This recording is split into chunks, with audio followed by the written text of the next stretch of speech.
Morning, class 10th. We were doing the human reproduction and we have discussed human female reproductive system. And now what you are looking at is the changes which are there in the reproductive cycles of the female. Ages 9 to 12 secondary sex characters appear. That means 9 to 12 उनकी puberty की age होती है. Ages 11 to 14 menstrual cycle begins. उनकी reproductive cycle शुरू हो जाती हैं. And then late 20s to 30s peak sexual urges होती हैं. And ages 45 to 55 is the menopause. That means cycle stop हो जाती हैं. And then next is what this was timeline, and then after this male reproductive system is beginning to describe. Male reproductive organs are of 4: intercourse, reproduction, and urination. इनमें भी यही functions हैं.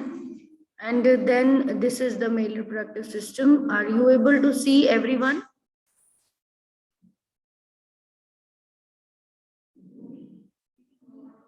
Are you able to see this? Is the screen being clear to you, visible, everyone? सब कुछ दिखाई दे रहा है. Male reproductive system diagram is shown. What are the parts which are shown? Testes is shown.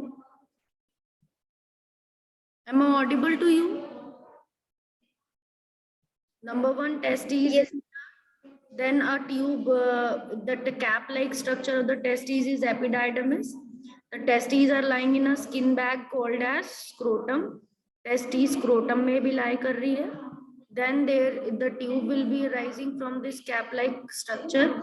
This cap-like structure is epididymis. Then this tube is what? This tube is vas deferens. इस tube को क्या बोलेंगे? Vas deferens कहेंगे. ये bladder के ऊपर से आ जाएगी, ठीक है. और आप इसके अंदर लेबलिंग्स देख सकते हो, और अपनी एनसीईआरटी को फॉलो करके भी आपको लेबलिंग्स पता चल जाएंगी. ये ट्यूब ऊपर से आ रही है, वास डिफरेंस, जैसे मैंने आपको बताया. एंड वास डिफरेंस फिर आएगी ग्लैंड्स के अंदर, यानी सेमिनल वेसिकल नाम का ग्लैंड इसमें पोर करेगा. प्रोस्ट्रेट ग्लैंड, ये पीछे की तरफ एक और ग्लैंड है प्रोस्ट्रेट ग्लैंड, ये भी इसमें अपने लिक्विड्स को पोर करेगा. एंड देन एक और ग्लैंड छोटा सा यहाँ बल्ब जैसा है, बल्बो यूरिथ्रल काउपर्स, वो भी इसमें अपने लिक्विड्स पोर करेगा.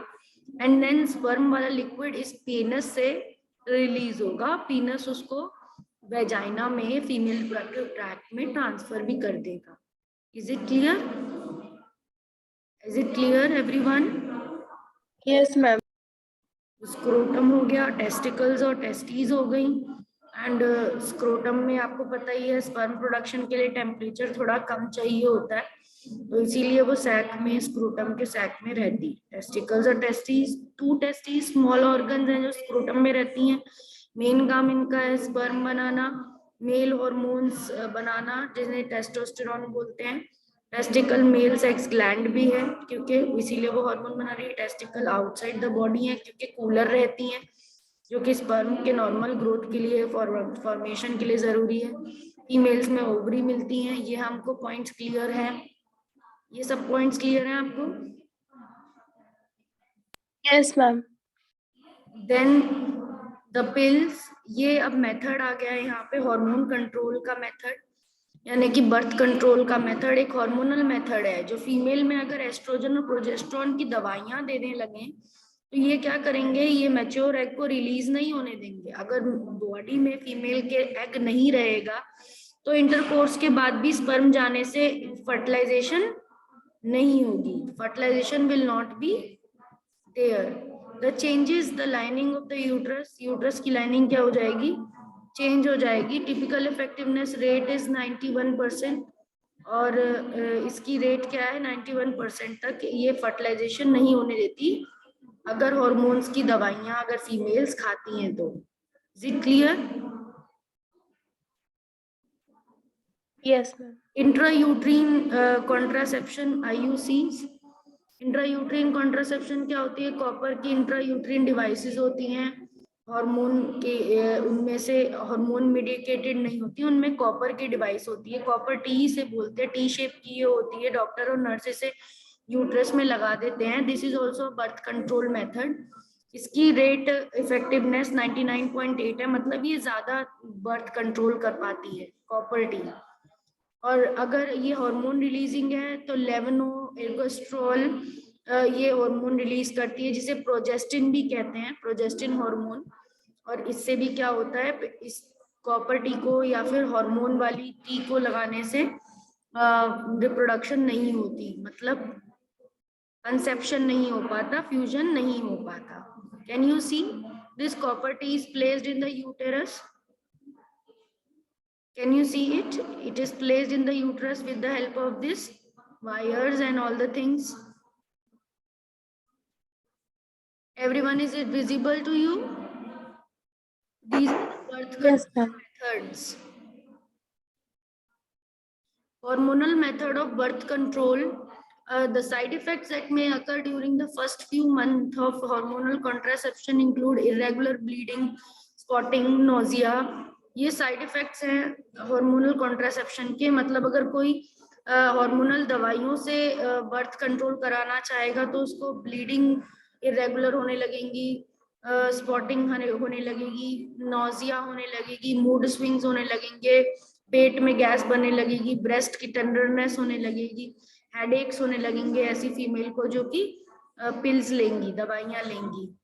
देन इमरजेंसी कॉन्ट्रासेप्शन भी एक तरह से होता है जो 5 डेज के लिए लिया जाता है सेक्सुअल इंटरकोर्स के बाद, और बेटर वर्क होता है अगर हम ज्यादा दिनों में लेना शुरू करेंगे तो एग फर्टिलाइज भी हो सकता है. 95% इफेक्टिव है अगर 24 घंटे में मेटिंग के बाद ये लिया जाता है. इमरजेंसी के लिए होता है. फॉर एग्जाम्पल किसी का अनवांटेड कुछ ऐसा हो गया, क्राइम हो गया, सेक्सुअल क्राइम, तो उस फीमेल को ये इमरजेंसी कॉन्ट्रासेप्टिव लेने की वजह से प्रेगनेंसी नहीं होगी.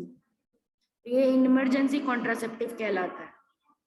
ठीक है. बैरियर मेथड सबको पता होती है, नॉन हार्मोनल होते हैं. इनमें कॉन्डोम्स की वजह से मेल और फीमेल के टिश्यूज को क्या कांटेक्ट नहीं आने दिया जाता है, डायरेक्ट कांटेक्ट में नहीं रखा जाता, तो जिससे कि बर्थ कंट्रोल रहता है. Is it clear?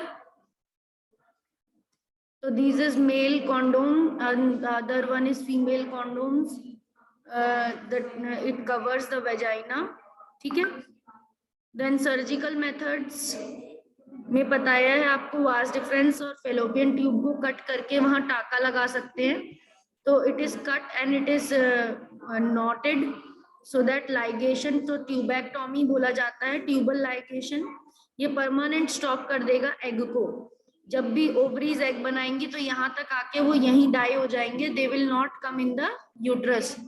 अगर यहाँ पर ये ऑपरेशन किया जाए तो the contraception is stopped. This is the male vasectomy. Vas deferens को कट कर दिया जाता है टेस्टिस से और यहाँ पर भी उन्हें बांध दिया जाता है. This is vasectomy. इससे भी स्पर्म ऊपर नहीं जाते और रिप्रोडक्शन, स्पर्म रिप्रोडक्शन में नहीं रोल प्ले करते. Is it clear? तो this was the birth control method. I hope आपको समझ में आया होगा. Is it clear to you? Yes, ma'am. Okay, so any doubts in this, the topics which we have discussed? तो इससे आपका ये चैप्टर पूरा फिनिश हो गया है. ठीक है, तो आपको ये कंप्लीट कर लेना है अपनी कॉपी में.